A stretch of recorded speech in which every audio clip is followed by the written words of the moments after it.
Do you know you can make sweetened condensed milk at home using only 2 simple ingredients? And it looks, tastes, and works almost exactly like the store-bought kind. If you watched my previous video, you saw the more traditional version. But today, I'll show you an easier alternative method.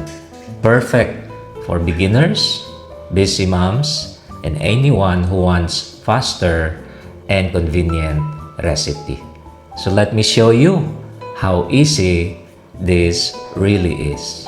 To make 1 kilogram of sweetened condensed milk, you only need 450 grams of refined or powdered sugar. Powdered sugar is preferred to easily dissolve. And then you also need 550 grams of liquid milk.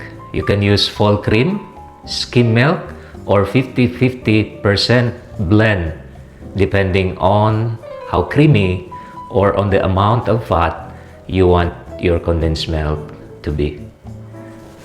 That's all. Just 2 ingredients. First, weigh your ingredients. Accurate measurement helps achieve the right sweetness and thickness. So for the sugar, I need 450 grams. For the milk, by the way, I'm using full cream milk, 550 grams. Then cook over medium heat while stirring continuously until the sugar is completely dissolved.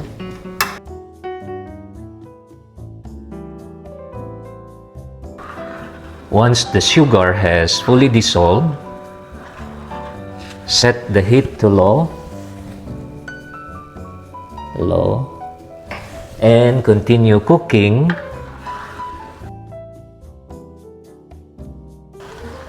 continue stirring to prevent scorching, and slowly this also helps thickens the mixture.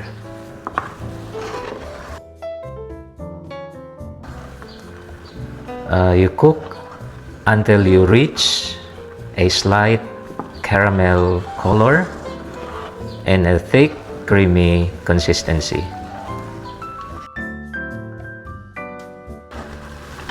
Actually, cooking using this method takes a bit longer than the traditional version. It's because we're using liquid milk.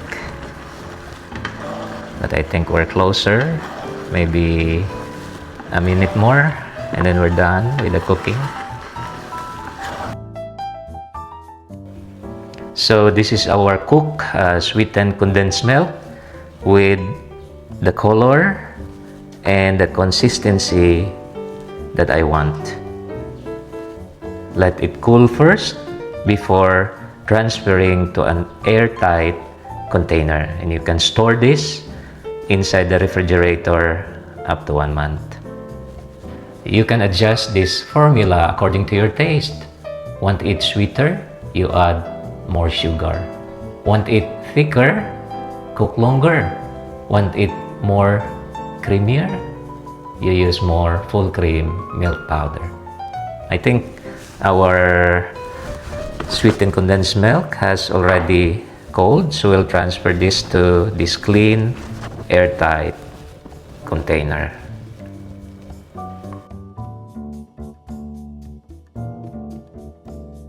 So that's how easy it is to make your own sweetened condensed milk at home. So it's ready. If you find this tutorial helpful, please don't forget to like, share, and subscribe so you won't miss my next videos. Thank you for watching, and God bless.